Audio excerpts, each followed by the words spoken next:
First contact. In the farthest reaches of the Orion Arm, the Zephyrian starship Luminos cruised through the inky void. Its sleek silver hull gleamed in the light of distant stars as it journeyed toward the source of a mysterious signal. For this advanced spacefaring species, first contact with a new civilization was hardly novel.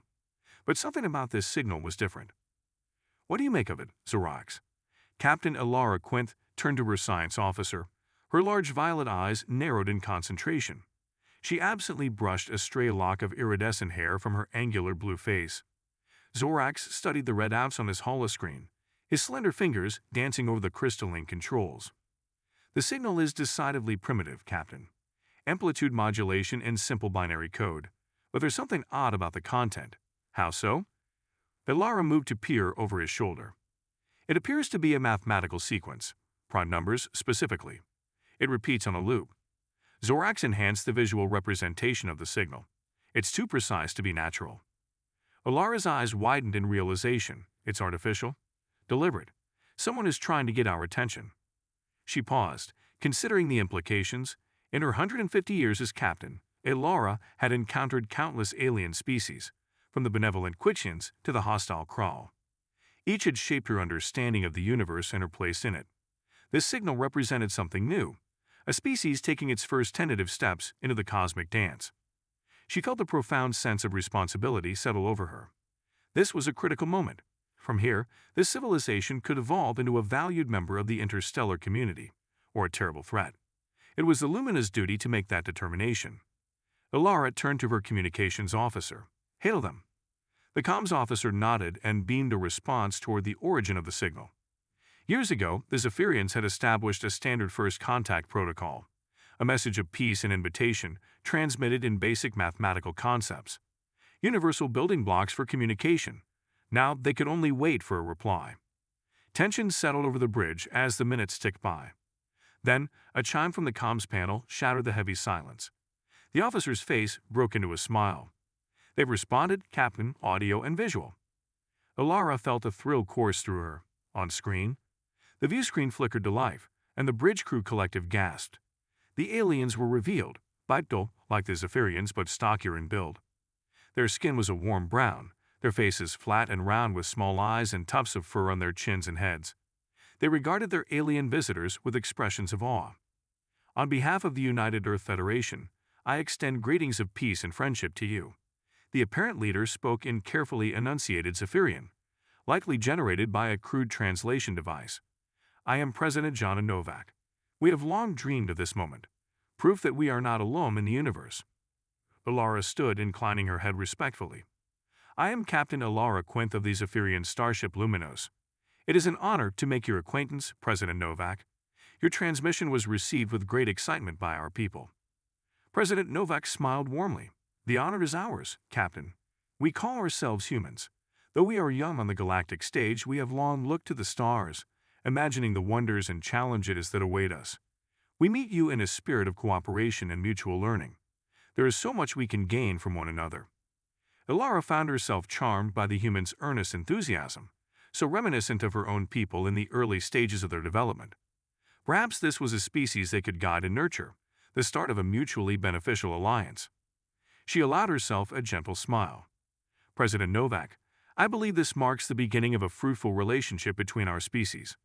On behalf of the Zephyrian Galactic Union, I formally extend an invitation to the humans to join the community of spacefaring civilizations. Let us forge a future of peace and prosperity together." President Novak's eyes shone with emotion. "Captain Quint, you honor us greatly. We accept your invitation with immense gratitude. The human species will be a devoted friend and steadfast ally to the Zephyrians." As the two leaders continued their historic exchange, Elara felt a profound sense of optimism. This was what space exploration was all about, forming connections, expanding horizons, pushing the boundaries of what was possible. With the humans at their side, it seemed the Zephyrians could accomplish anything. Little did Elara know, the universe had a cruel sense of irony. Even as the humans and Zephyrians celebrated their new friendship, an ancient menace stirred in the depths of space, poised to test them in ways they could never imagine. The darkness was coming, and it would take both species' combined strength to weather the storm ahead. The galactic threat. The Zephyrian High Council chamber was a cavernous space, with soaring arched ceilings and walls adorned with intricate murals depicting the history of their species. Representatives from each of these Ephirian colonies filled the rows of sleek, levitating seats, their faces grim. At the center podium, Alara stood alongside President Novak, the gravity of the moment weighing heavily on them both. Esteemed members of the council, Alara began, her voice amplified by the chamber's acoustics. We come before you today with dire news. Our long-range scanners have detected the awakening of an ancient threat, the Voranians. A collective gasp rippled through the assembled delegates, followed by a burst of urgent whispers.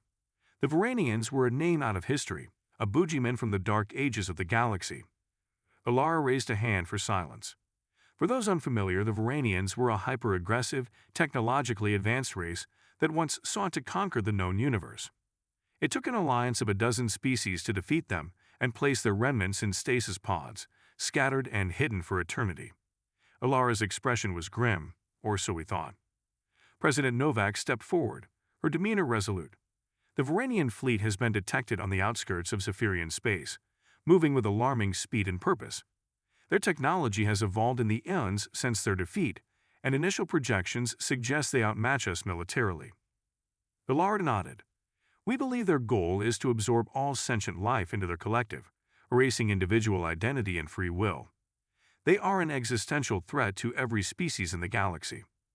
The chamber erupted into chaos, shouted questions, expressions of disbelief and horror. Alara let the tumult continue for a moment before slamming her hand down on the podium, the sharp crack commanding immediate silence. But we are not without hope. Even now, our allies are marshaling their forces and preparing for the fight ahead. And we have a new unexpected strength at our side, the humans. She gestured to President Novak. Novak's voice was steady as she addressed the council. Though our species is young and our technology primitive compared to yours, we offer our unwavering support in this crisis. Every ship, every soldier, every resource we have is at your disposal. We will fight alongside you to the last breath. Alara felt a swell of gratitude and respect for the human leader. In the face of annihilation, they showed no hesitation, no self-interest. It was a rare and admirable quality. She turned back to the council. We must act swiftly and decisively. Even now, our strategists are working on battle plans, and our engineers are developing new weapons to counter the Voranian threat. But we need the full support and cooperation of every Zephyrian world. Only together can we hope to survive this. The chamber was silent for a long, heavy moment. Then, one by one, the delegates rose to their feet, pressing their fists to their chests in the Zephyrian salute of solidarity. President Novak mirrored the gesture, tears glistening in her eyes. Alara felt a flicker of hope amid the fear and uncertainty. The odds were stacked against them, but the Zephyrians and humans would face this darkness side by side. They would fight with everything they had for the very right to exist. As the council dispersed to begin the work of mobilization, Alara turned to President Novak. "Thank you," she said quietly. "Your bravery and selflessness will not be forgotten." Novak shook her head. "We are all in this together, Captain Quint. The humans will stand with the Zephyrians, come what may. We will forge a future for both our species, or we will perish in the attempt." Alara clasped the human's hand, feeling the warmth and strength of her grip. In that moment, a bond was forged between them, a bond of shared purpose, of defiance in the face of oblivion. Together, they would face the oncoming storm. And together, they would emerge victorious, or not at all. Unlikely allies, the Joint Human-Zephyrian Engineering Facility was a hive of activity, a testament to the urgency of their mission. Zephyrian and human scientists and technicians worked side by side, poring over schematics, running simulations, and assembling prototypes. The air hummed with a palpable sense of determination and desperation. At the center of the organized chaos stood Dr. Lena Sorensen, the brilliant human astrophysicist handpicked to lead the project alongside her Zephyrian counterpart, Chief Engineer Zach Servoff. They made an odd pair, Lena with her wild red hair and quick energetic movements, Zaxer with his towering stature and implacable calm. But their minds worked in perfect sync, each complementing the other's strengths. "The main issue is power output," Lena said, gesturing to the holographic model of their prototype battleship, the Avalon. "We need to maximize the energy efficiency of the quantum core to power the plasma cannons and the force shield simultaneously." Zaxer nodded, his brow furrowed in thought. "Our current design is insufficient, but if we reconfigure the power grid like so..." His long deft fingers danced over the hologram, rearranging the glowing lines, and channeled the excess heat through these secondary conduits. Lena's eyes widened. That could work. It's brilliant, Zaxxer. She clapped him on the shoulder, a grin spreading across her face. Zaxxer blinked, initially taken aback by the casual physical contact. Zephyrians were reserved people, and such gestures were uncommon. But he found he didn't mind. In fact, he rather liked the human's warm, unguarded demeanor. It was refreshing. He allowed himself a small smile in return. "Thank you, Dr. Sorensen. Your insights have been invaluable as well. I must admit, when I first heard we would be working with humans, I had my doubts. Your species is so new to the galactic stage, but you have consistently impressed me." Lena laughed. "Please call me Lena, and I understand your initial reservations. We humans are a bit rough around the edges, but what we lack in experience, we make up for in determination and adaptability. We're quick learners." Zaxxer inclined his head. "Indeed. And it seems we have much to learn from each other, both scientifically and culturally. This collaboration has been eye-opening." Their conversation was interrupted by a sudden commotion at the entrance of the lab. Captain Ilara Quint strode in, her face taut with controlled urgency. President Novak was right beside her, their expressions mirrored.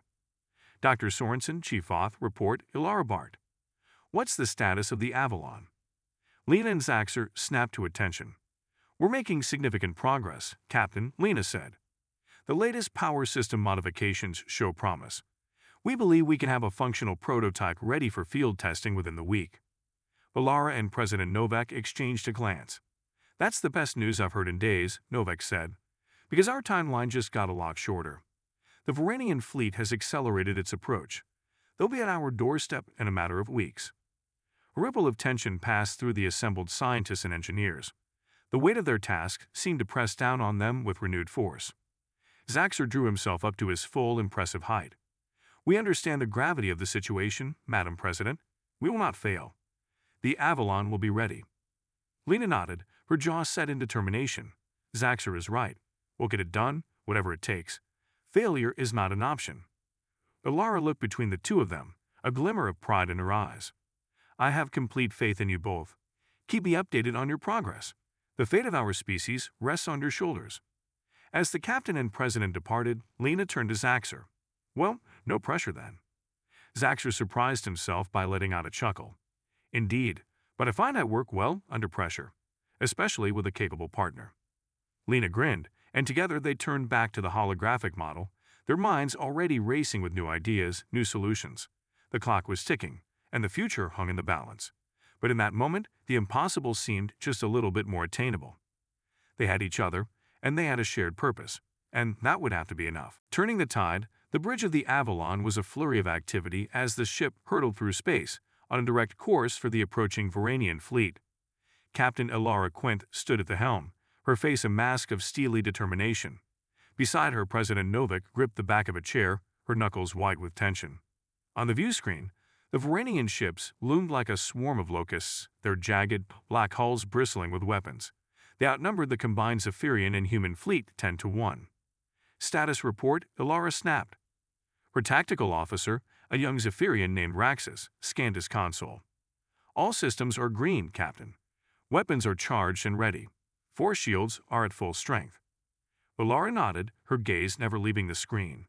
"And our allies?" "In formation and awaiting your command." Ilara took a deep breath. This was it, the moment of truth. All their hopes, all their desperate plans and frantic preparations, had led to this. She glanced at President Novak, saw her own resolve mirrored in the human leader's eyes. "Hail the fleet," Ilara said. Raxus nodded, and a moment later, the faces of a dozen alien captains appeared on the view screen, representing species from across the galaxy. They looked to Ilara, waiting. She straightened her shoulders, projecting a confidence she didn't entirely feel. "This is Captain Ilara Quint of the Avalon. Today, we face an enemy that threatens the very fabric of our existence. The Varanians seek to erase our identities, our free will, everything that makes us who we are. They believe they have evolved beyond us, that we are mere primitives to be subsumed." She paused, letting her words sink in. "But they are wrong. They underestimate our strength, our unity. Look around you. Zephyrians, humans, Quixians, Krell, species that once fought each other, now standing side by side. The Varanians may have technology, but we have something far more powerful. We have each other. A ripple of nods and murmurs of agreement passed through the assembled captains. Alara felt a swell of pride. Today we fight not just for ourselves, but for every sentient being in the universe. We fight for the right to think, to feel, to be. We fight for the future, and will not fail. For our homes, for our children, for the dream of peace, charge. A roar of approval erupted over the calm, and the Allied fleet surged forward as one, the Avalon at its head. The Varanian ships opened fire, filling the void with streaks of searing green energy. The Avalon's force shields flared as they absorbed the impact, but held strong. Fire at will. Alara commanded, and the Avalon's plasma cannons roared to life, sending brilliant blue bolts screaming towards the enemy. The shots punched through the Varanian shields like they were paper, tearing gaping holes in their hulls. The bridge crew erupted in cheers, but Alara held up a hand for silence, her eyes wide. The damage was far more extensive than they had projected. The weapons, the shields, the power output.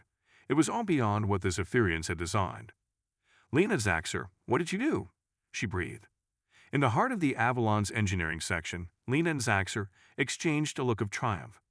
"We may have made a few unauthorized enhancements," Lena said, a hint of mischief in her voice.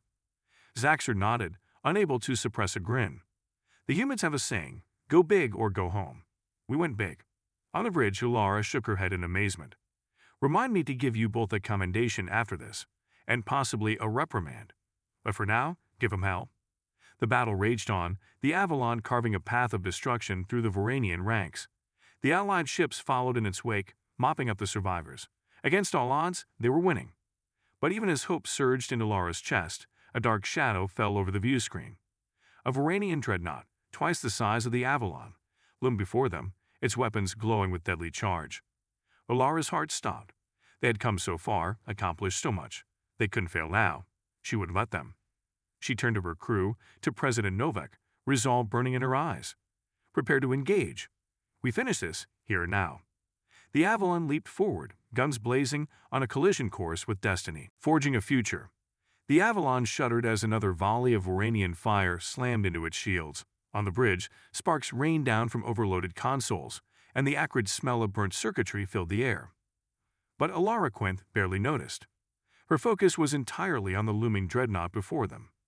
"Shields at 20%. Raxus shouted over the din of battle. "We can't take much more of this." Alara gritted her teeth.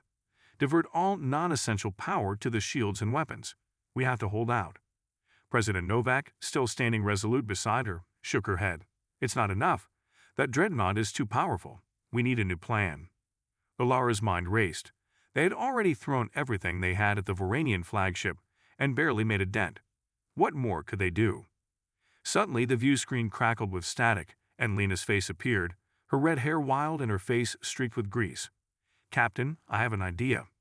If we can get close enough to the dreadnought, we might be able to overload its power core with a concentrated blast from our plasma cannons. But it's risky. We'll only have one shot." Alara shared a glance with Novak. It was a desperate plan, but what choice did they have? She turned back to Lena. "Do it. We'll give you the opening you need." Lena nodded, her eyes blazing with determination. "Aye, Captain. Zaxxer and I will make it happen. Sorensen out." The screen went dark, and Alara turned to her helm officer. "Set a course directly for the dreadnought, full speed." The officer balked. "But Captain, that's suicide." Alara's gaze was steely. "That's an order. The Avalon can take the punishment. Trust in your ship and in your crew." The officer swallowed hard, then nodded. "Yes, Captain. Full speed ahead." The Avalon surged forward, the engines straining as they pushed the ship to its limits. The dreadnought loomed ever larger in the view screen, its weapons glowing ominously. "They're locking on," Raxus cried. "Evasive maneuvers." Alara commanded. "Keep us moving. Make us a harder target." The Avalon wove and dodged, the inertial dampeners struggling to compensate. The bridge crew clung to their seats, teeth rattling in their skulls. Suddenly, a blinding blue light erupted from the Avalon's forward cannons, slamming into the heart of the dreadnought. For a moment, nothing happened. Then, a series of explosions rippled across the Varanian ship's hull, growing in intensity until the entire vessel was engulfed in a massive fireball. The shockwave slammed into the Avalon, sending it tumbling end over end. Alara clung to the arms of her chair, fighting the urge to black out. When the ship finally righted itself, she looked around at her battered but triumphant crew. "Status report," she croaked. Raxus, nursing a gash on his forehead, scanned his console. "The dreadnought is destroyed, Captain. The remaining Varanian ships are in full retreat. We've done it." A cheer went up from the bridge crew, and Alara slumped back in her seat, exhaustion and relief washing over her. President Novak laid a hand on her shoulder, her eyes shining with tears. "You did it, Alara. You saved us all." In the weeks and months that followed, the true scope of their achievement became clear. The Varanian threat had been eliminated utterly, their fleet reduced to scattered remnants. The Galactic Alliance that had come together to face this threat now turned its attention to rebuilding, and to forging a new era of cooperation and understanding. At the heart of this new era were the humans and the Zephyrians. The bonds forged in the crucible of war now blossomed into a true partnership. Human ingenuity and determination combined with Zephyrian wisdom and technology to usher in an age of unparalleled progress and prosperity. "You know, when I first met you, I never could have imagined we'd end up here," Alara said softly. Novak chuckled. "Life has a way of surprising us, but I wouldn't trade this future for anything." Alara nodded, a smile playing at the corners of her mouth. "Nor would I, though I suspect there are more surprises in store for us yet." "Undoubtedly," Novak agreed. "But whatever comes, we'll face it the same way we face the Varanians. Together." Alara took Novak's hand, giving it a squeeze. "Together," she echoed. And as they stood there, hand in hand, gazing out at the infinite possibilities of the universe, one thing was certain. The future, whatever it held, would be a bright one. Because they would forge it themselves, not as humans or Zephyrians, but as something new, something stronger.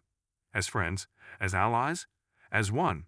And at the forefront of it all were Alara Quinth and Jana Novak, the leaders who had guided their people through the darkness and into the light.